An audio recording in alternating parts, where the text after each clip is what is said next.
Hi guys. Today we'll talk about one of the idols of the heart. So this is something that we have been talking about in the past few weeks, the altars of the heart.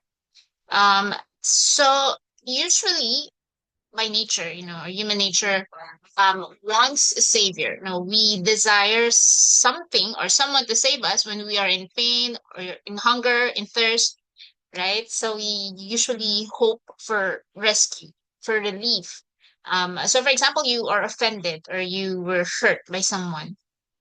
So, usually you would retaliate or blame or seek justice. This is unfair. Or if you are in the avoidant attachment, you could also be, you could be you could be blaming yourself or hating yourself for the harm done to you. So this is dysfunctional way of processing stuff. But the best way really is to surrender, to face what's happening and surrender it to the Lord and let Him guide you on how to process it and give you instruction on how to handle the hurt.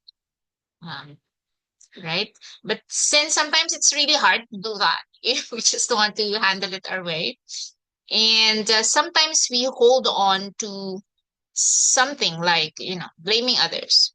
We hold on to our revenge, the desire for revenge, avoidance of the person. We hold on to the injustice. Sometimes we hold on to unforgiveness. So because we feel unforgiveness, we feel bitter resentment towards somebody. It makes us somehow relieve the pain. It makes us feel better. Or sometimes we just curse the person or we just hate on them, right? So somehow it makes you feel in control when you hold on to these idols of the heart instead of really surrendering it and surrendering to the fact that you're not in control and that there's someone up there who loves you, who wants to give you justice. Because the waiting and the annoyance included in the offense is really hard to hold. So one of the things that we hold on to instead of waiting on God is unforgiveness. So that's something that we'll be talking about today. There. So idols of the heart, one of the idols of the heart that we hold on to relieve from pain or to make us feel in control is unforgiveness.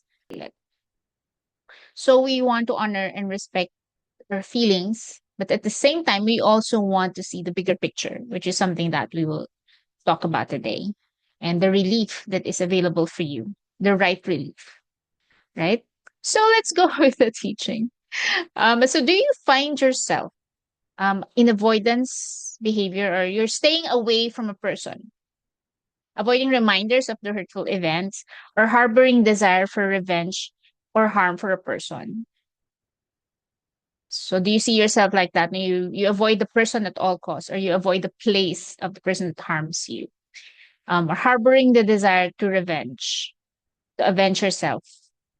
Do you desire for that person to be harmed or damaged in your mind? Do you have physical symptoms like headaches, gastrointestinal issues, fatigue, impaired immune system, elevated cortisol? Do you have cardiovascular diseases? Have you developed cardiovascular diseases in your body? So these are possible. There's a lot of ways or reason why we have these diseases. Could be lifestyle, it could be inherited diseases. But sometimes if you have prolonged unforgiveness or mga sama ng loob that is not processed, in the long run, it might cause this stuff in your body. Do you have strained relationship? How are your relationship? How's your marriage? How are your friendships, your workplace relationships, your neighbors? Do you have strained relationships, or are they all good? Do you have emotional rigidity? Are you defensive? Do you find yourself very defensive at times? Or inability to empathize with others? So when someone offended you, can you do you have that ability to think before you speak, to think before you, or you just get overwhelmed with so much offense and hurt? Overall, they have low well-being, including socially isolate, and you have decreased self-esteem. They have persistent resentment, bitterness, anger, and hostility and fear towards the offender or other people that acts like your offender in the past. Are you easily offended and ruminating or replaying the hurt? They have inability to let go mentally or holding a record of wrongs and refusing to release the emotional debt.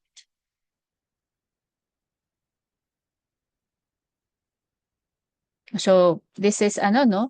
Um in your mind you keep on replaying the hurt. Your mind keeps on resolving it. That it's not being resolved. And you just can't let go of the wrong. You have a heightened stress response, an elevated heart rate, blood pressure, increased cortisol, fight or flight reactions, disrupted sleep, weak immune system, and substance abuse or eating disorders. So again, there's a lot of reasons for this, but one of which is the prolonged unforgiveness or the prolonged sama ng loob, pain, prolonged injustice in our heart that our heart is holding. So your energy is used to hold the anger, the pain, the resentment. So, it's affecting your body, it's affecting your health, right? And how to make this? You just present this.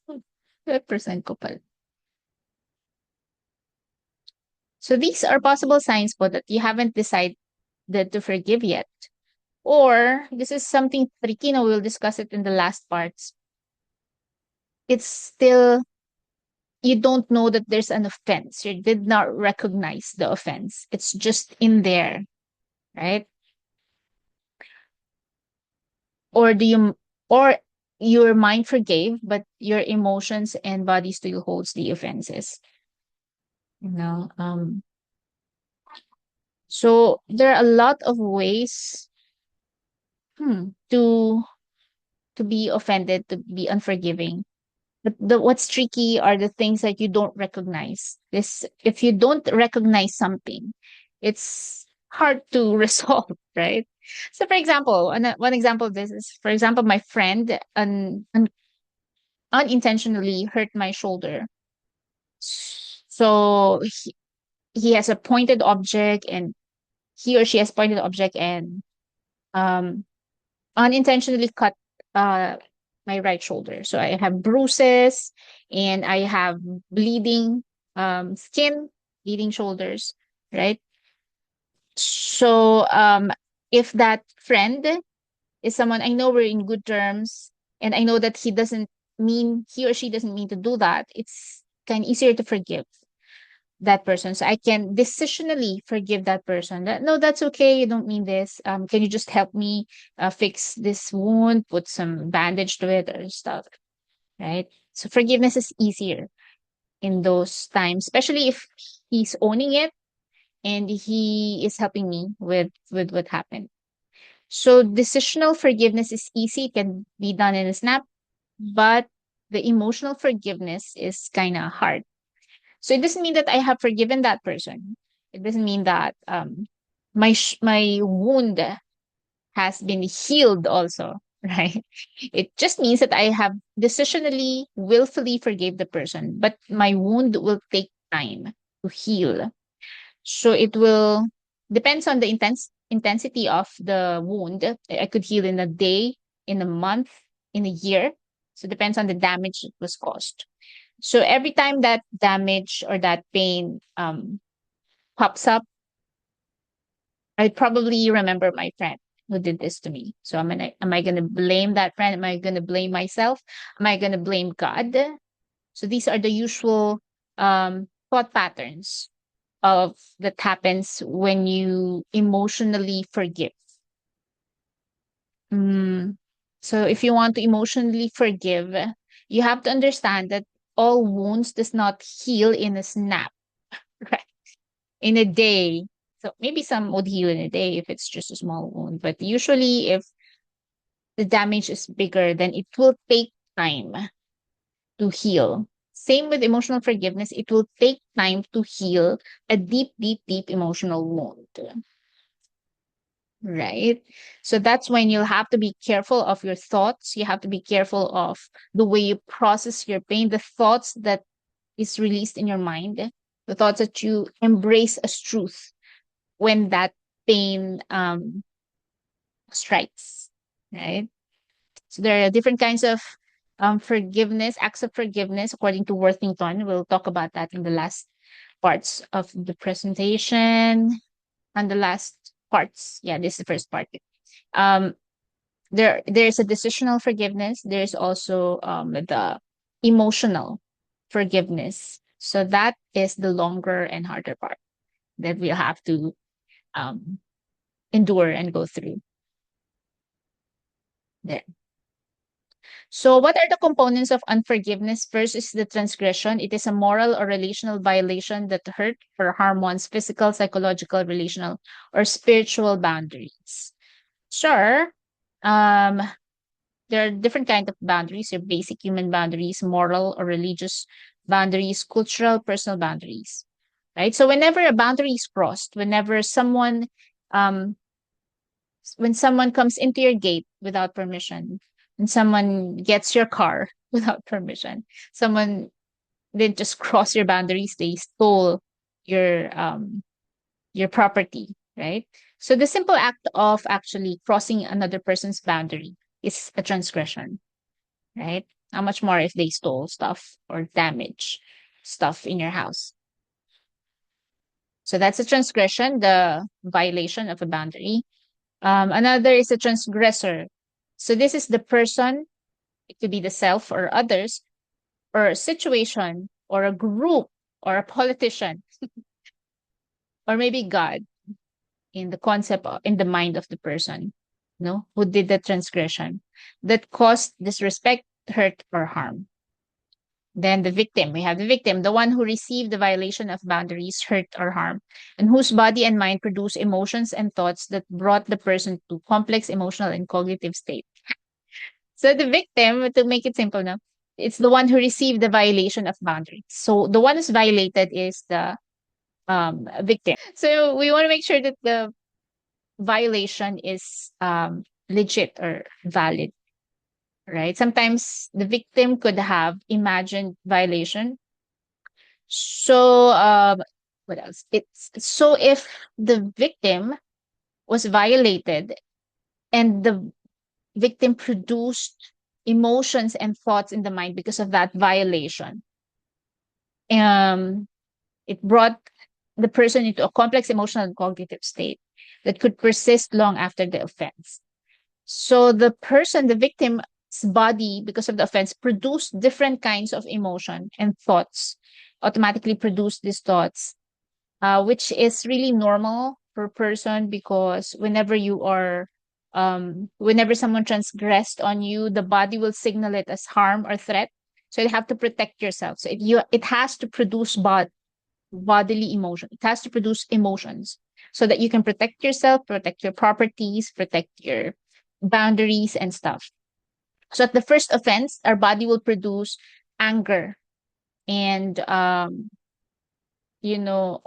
annoyance, and it will um push us. It will give us too much energy, big energy, so we can protect ourselves from thieves, protect ourselves from violators of our boundaries, right? To speak up, to push people away, right? Just to protect yourself.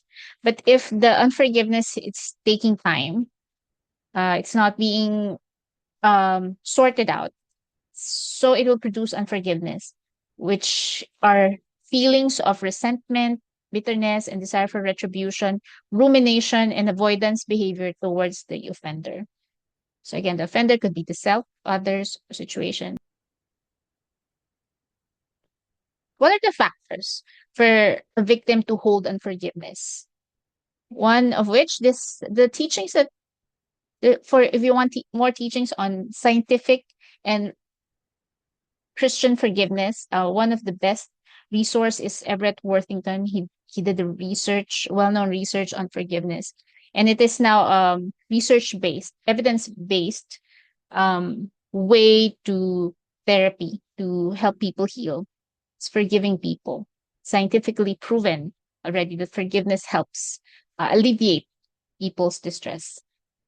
Right. So going back, according to Everett Worthington, there's an injustice gap.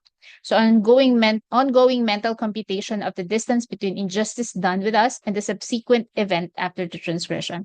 So for example, um, with that example we had earlier, my friend hit me on the shoulder, point with a pointed object unintentionally. So if my friend would say, I'm so sorry, I didn't mean it. Let me take you to the hospital or let me help you with the wound. Uh, I'll buy you medicine, whatever you need. Let's just fix this. I don't need to do this. So I'm so sorry. Please forgive me. Right? So if the person owned the mistake and the person is ready to amend the mistake, then it's easy. The injustice gap is very small. It's easy to forgive. But if the friend um, did not own the mistake, like instead of apologizing, he says, um, "It's your fault. You're on the way. I mean, why are you hurt?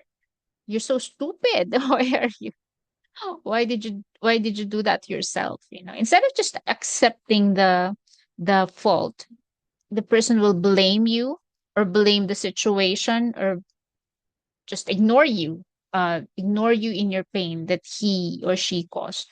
you know there is an injustice gap there because he did the transgression, but he didn't own it. He didn't do anything to amend to it. And this is the offense. So the injustice gap is bigger in those cases. So if the injustice gap is bigger, then the unforgiveness is most likely to happen because of the injustice gap, because of the responses of the offender, right?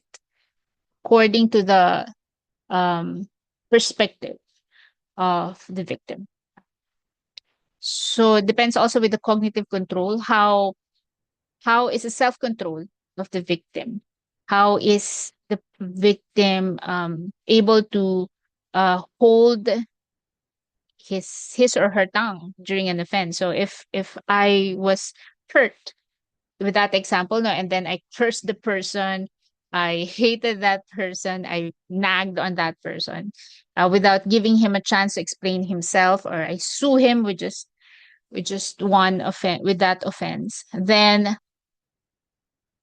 the unforgiveness gap or the injustice gap might be bigger, much might go bigger because of my inability to think before I speak, or and to because I did retaliate without giving the person a chance to explain themselves, right?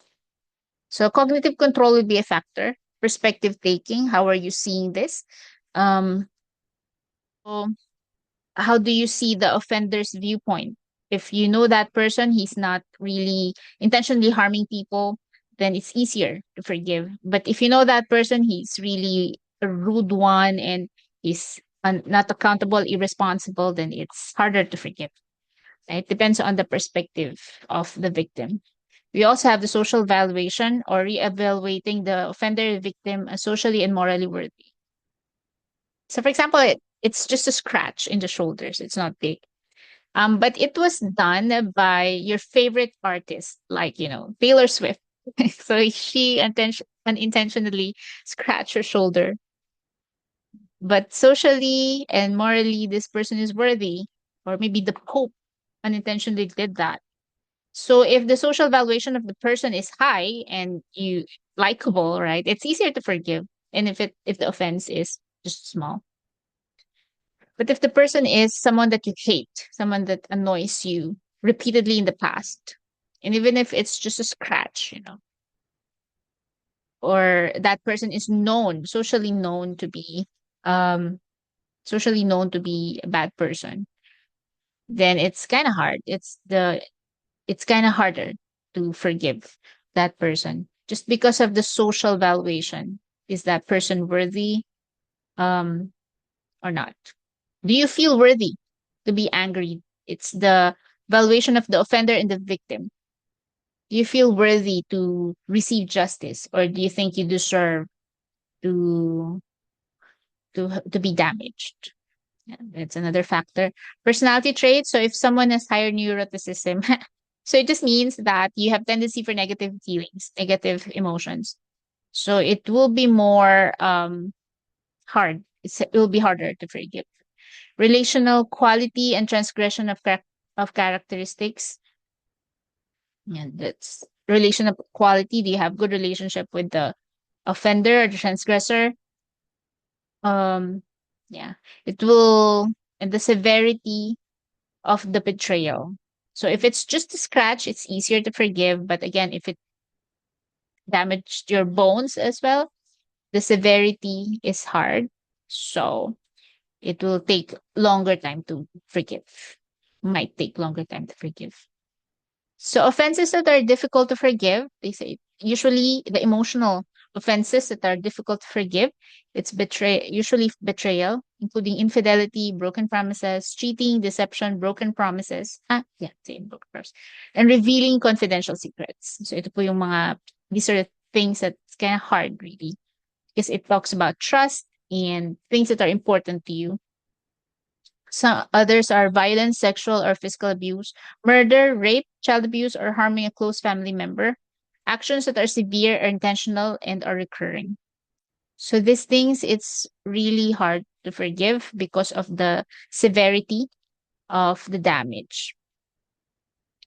So again, what are the characteristics of offenses that are hard to forgive? Severity, intentionality, and frequency. So there, that ends our first part. So if you want to learn more, let us know. We'll have, I think, a three-part session on this. I'll put the link somewhere here. So do you have unforgiveness? Are there people or situations that you're avoiding? Do you have a most symptoms mentioned earlier? Are there repeated ruminations of a highly emotional situation of the past or highly emotional dreams at night?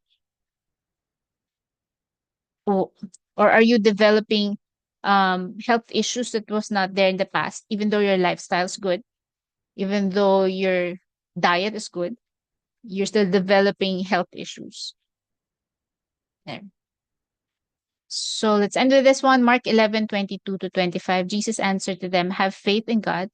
For assuredly I say to you, whoever says to this mountain, be removed and be cast into the sea, and does not doubt in his heart, but believes that those things he says will be done, he will have whatever he says. Therefore I say to you, whatever things you ask for in prayer, believe that you receive them and you will have them. And whatever you stand for in praying, if you have anything against anyone, forgive him. But that your Father in heaven may also forgive you your trespass. But if you do not forgive, neither will your Father in heaven will forgive your trespasses.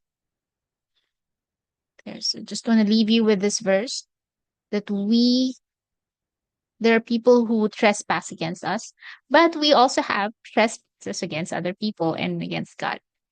So there, thank you so much for listening and hope to see you on the next one. Have a great day.